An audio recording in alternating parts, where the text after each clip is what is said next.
Welcome students. आज हम करेंगे सैमुअल टेलर कॉलरिज की poem the rhyme of the ancient mariner. Samuel Taylor Coleridge, The Rime of the Ancient Mariner is about a man on a voyage by a ship who in one impulsive and heinous act changes the course of his life and death। S T Coleridge द्वारा लिखी गई rhyme of the ancient mariner एक ऐसे व्यक्ति की कहानी है जो एक शिप पे यात्रा कर रहा है और उसने अपने एक जघन्य अपराध के कारण अपनी लाइफ और डेथ के कोर्स यानी कि पूरी लाइफ को चेंज कर लिया।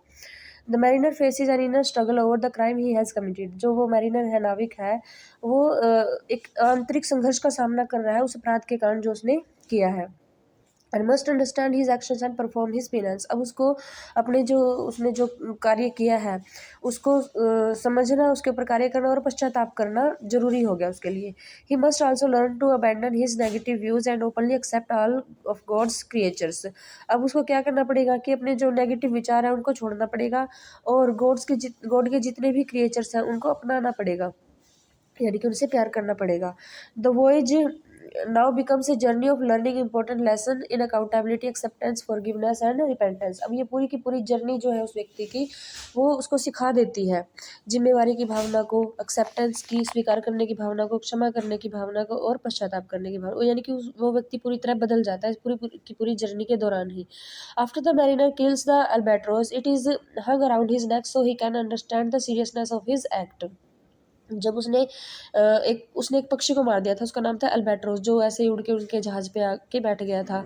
तो उसको मारने के बाद उस पक्षी को एक माला बना के उसके गले में डाल दिया गया था और जो शिप पे यात्री थे उन्होंने उसके गले में डाल दिया था ताकि अपने जो उसने क्राइम किया, जो एक्ट किया है, उसने उसको मारा है, मर्डर किया है, उसकी सीरियसनेस को वो समझे, उसको याद रहे कि तूने क्या किया है। मतलब एक उसके सबकॉन्शियस माइंड पे एक असर पड़े कि उसने कितना गलत काम किया है। But he is uncapable of realising the full implication of this at this time. लेकिन अब उसको अभी तक उसको कुछ भी रियलाइज़ नहीं हो रहा था कि तूने क्या किया है, अब करना क्या है इसके लिए मैं, यानी कि वो उसको सीरियसली नहीं ले रहा था फिर भी। The bird was of no danger to the mariner और the man on the ship. जिस बर्ड को उसने मारा था वो ना तो उस व्यक्ति के लिए, मैरिनर के लिए, और ना ही शिप पे और आदमियों के लिए खतरनाक था, किसी के लिए भी खतरनाक नहीं था। मतलब उसका उस पक्षी की वजह से उनको कुछ भी प्रॉब्लम नहीं हो रही थी फिर भी। And in fact was a spiritual guide to safeguard the crew on their excursion. बल्कि वो तो उनको एक गाइड का कार्य कर रहा था, जैसे उनके लिए, यानी कि कुछ फ़ायदा ही हो रहा था। यानी कि अगर उनके ऊपर कोई प्राकृतिक आपदा आती तो वो पहले से ही हिंट मिल जाता था उनको, तो समझ चुके थे कि इस बर्ड के कारण हम बच रहे हैं बार बार। तो the murder was committed on A Vim. जो उसका मर्डर किया गया था तो एक बस वैसे ही जोश में आके कर दिया गया, तो उसने ऐसे अपनी वो बंदूक उठाई और उसको मार दिया। मतलब कोई रीज़न नहीं था। With no forethought about the act और द रेपरक्यूशंस। मतलब ना तो कोई पहले से विचार था कि इसको मार दिया जाएगा, ना ही कोई प्रतिक्रिया थी कि बर्ड ने उनके ऊपर अटैक किया तो बदले में उन्होंने उसको मार दिया। ऐसा कुछ नहीं था। वो बस ऐसे ही जोश जोश में आके उसने अपनी बंदूक उठाई बिना कुछ सोचे समझे और उसको मार दिया। The mariner gives no explanation to the wedding guest as to why he killed the bird because he has none. अब ये वेडिंग गेस्ट कहाँ से आया? जो स्टोरी है, स्टोरी की शुरुआत ही एक वेडिंग गेस्ट से होती है, जो एक वेडिंग में आया हुआ है और मैरिनर उसको मिलता है। मैरिनर उसको अपनी सारी कहानी बताता है कि कैसे कैसे उसने एक बर्ड को मार दिया था या जो भी हुआ था उसके साथ। तो वो वेडिंग गेस्ट को जब ये बात बता रहा होता है कि मैंने एक बर्ड को मार दिया, तो वहाँ भी कोई एक्सप्लेनेशन नहीं देता वो कि मैंने बर्ड को क्यों मारा, क्योंकि वहाँ पे कोई रीज़न था ही नहीं उसको मारने का। The ship and its crew face difficulties at it becomes to a halt on the sea. जब वो शिप था, शिप के ऊपर जो यात्री थे वो सभी के सभी जो है डिफिकल्टीज का सामना कर रहे थे जब वो यात्रा कर रहे थे। The mariner is angry at his fate instead of remorseful for his crime. अब ये जो उसने क्राइम किया था, जो मैरिनर था, नाविक था, उसको अपने फेट पे गुस्सा आ रहा था, बल्कि पछतावा या दुख नहीं हो रहा था, उसको गुस्सा आ रहा था। And he curses the sea and the creatures in it. तो अब वह उस समुद्र को और उसके अंदर जो जीव है उनको कर्स कर रहा था, मतलब उनको श्राप दे रहा था, उनको कोस रहा था।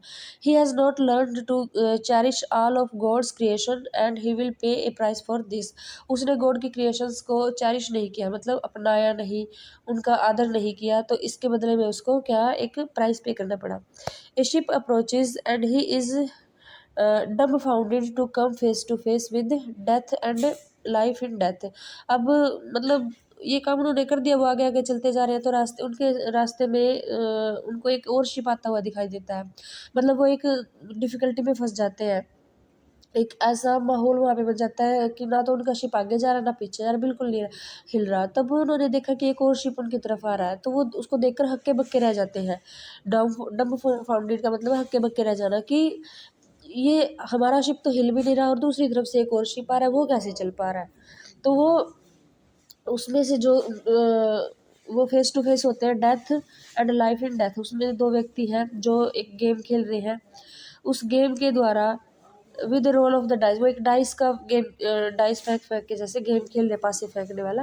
डेथ विन्स लाइफ, उनके नाम है डेथ और लाइफ इन डेथ। डेथ जो है वो विन करता है लाइफ्स ऑफ द क्रू, जो क्रू मेंबर्स हैं उनकी लाइफ को, यानी कि डेथ के अंडर में आ जाते हैं वो, ठीक है, तो वो सारे मारे जाते हैं। And life in death wins the life of the mariner, और लाइफ इन डेथ जो दूसरा व्यक्ति होता है वो जीत लेता है मैरिनर को, यानी कि उसकी लाइफ बच जाती है। One by one the man on the ship die, वो तो मर जाते हैं क्योंकि डेथ ने उनको जीत लिया है। Leaving the mariner alone and frightened, अब वो मैरिनर जो नाविक है वो अब अकेला रह गया और बिल्कुल डरा हुआ है। ही ग्रीव्स ओनली फॉर हिमसेल्फ, अब वो उसे अपने लिए उसको दुख हो रहा है कि सिर्फ मैं ही बचा हूँ। एट फर्स्ट से अलोन ऑन ए वाइड सी, वो एक मतलब चीख के बड़े दुख से एक सेंटेंस बोलता है, alone on a wide sea, इतने लंबे चौड़े समुद्र में मैं अकेला हूँ। And never a saint took pity on my soul in agony, और कोई भी सेंट मतलब कोई भी भगवान की कोई भी आत्मा मतलब मेरे ऊपर दया नहीं कर रही है। For 7 days and 7 nights he is force to spend time in solitary, 7 दिन और 7 रातों तक उसको एकांत में अपना जो है समय गुजारना पड़ता है। Reflecting on the events that have occurred, और उन चीज़ों को याद करके जो उसके साथ हुई है। The eyes of the dead sellers fixed on him with blame, और जो डेड सेलर्स जो मरे हुए यात्री वहाँ पे पड़े हुए हैं उनकी आंखें खुली हैं जो उसकी तरफ घूर रही हैं, मतलब एक ब्लेम सा लगाती हुई उसकी तरफ देख रही है। ही स्टेट्स, वह कहता है, but oh more horrible than that is the curse in a dead man's eye, कि किसी मरे हुए व्यक्ति की आइज़ जो उसकी तरफ देख रही है, जैसे इससे ज़्यादा बुरा जो है कर्स वो नहीं हो सकता। सबसे बुरा कर्स ये है, मतलब उसको खुद महसूस हो रहा था कि ये मुझे कोस रही है क्योंकि मेरी वजह से इनके साथ ये हुआ। Indicating he has begun to understand and accept his responsibility for their deaths, अब वो इंडिकेट कर रहा है, मतलब इशारा कर रहा है कि अंडर समझ चुका है, वो एक्सेप्ट करता है इस चीज़ को कि मेरी वजह से इनके साथ ये हुआ, ये मेरी वजह से मरे हैं, वो पछतावा भी कर रहा है। Once this acceptance begins his solitude is no longer a punishment, अब जैसे वो एक्सेप्ट कर लेता है कि मेरी वजह से ये सब कुछ हुआ है, मैंने ये सब कुछ किया है, तो उसका जो एकांत, जो खालीपन था, जो अकेलापन था उसका, अब वो और ज़्यादा उसके लिए पनिशमेंट नहीं होता, but on an opportunity for him to realize the existence of the universe। अब ये जो उसके साथ मतलब वो जो अकेलापन महसूस करता है, अब उसके लिए और अब वो मतलब इसमें आनंद महसूस करने लगता है। अब उसको दुख सा नहीं होता कि मैं अकेला हूँ, मुझे पनिशमेंट मिली हुई है। अब उसको एक अपॉर्चुनिटी मिल जाती है ये रियलाइज़ करने की कि यूनिवर्स ने उसके साथ उसको एक अपॉर्चुनिटी दी है रियलाइज़ करने की कि तूने अब ये क्या कर दिया, एक्सेप्ट करने की।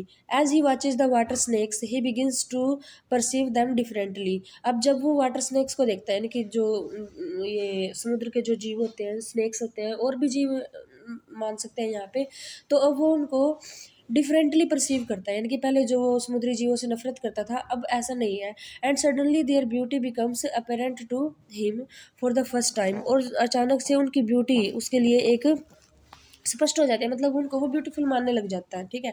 पहले जैसे वो उनसे नफरत करता था, अब समुद्री जीवों से उसको प्यार हो जाता है। तो नेचर ने, यूनिवर्स ने उसको एक अपॉर्चुनिटी दी है ये रियलाइज़ करने की कि क्या करना चाहिए और क्या उसको करना है। They are no longer beastly creatures to be condemned but are creatures of God's universe to be appreciated and loved, अब ये जो जानवर थे, क्रिएचर्स थे, अब वो उसके लिए एक जानवर नहीं थे कि जैसे पहले वो उनसे नफरत करता था, अब वो उसके लिए क्रिएचर्स ऑफ गॉड थे, जो यूनिवर्स ने बनाए हैं, और उनकी तारीफ की जानी चाहिए और उनसे प्यार किया जाना चाहिए। This new insight releases him from his invisible chains.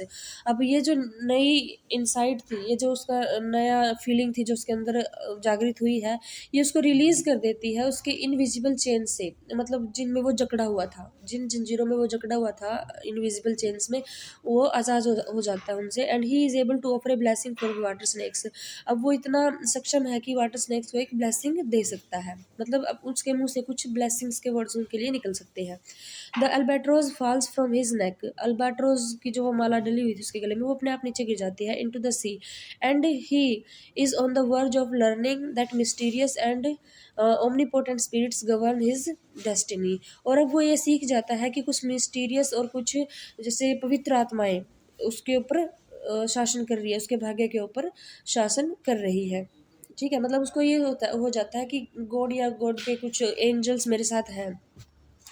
The mariner has begun to broaden his views. अब जो नाविक है वो अपने विचारों को और विस्तृत करना शुरू कर देता है।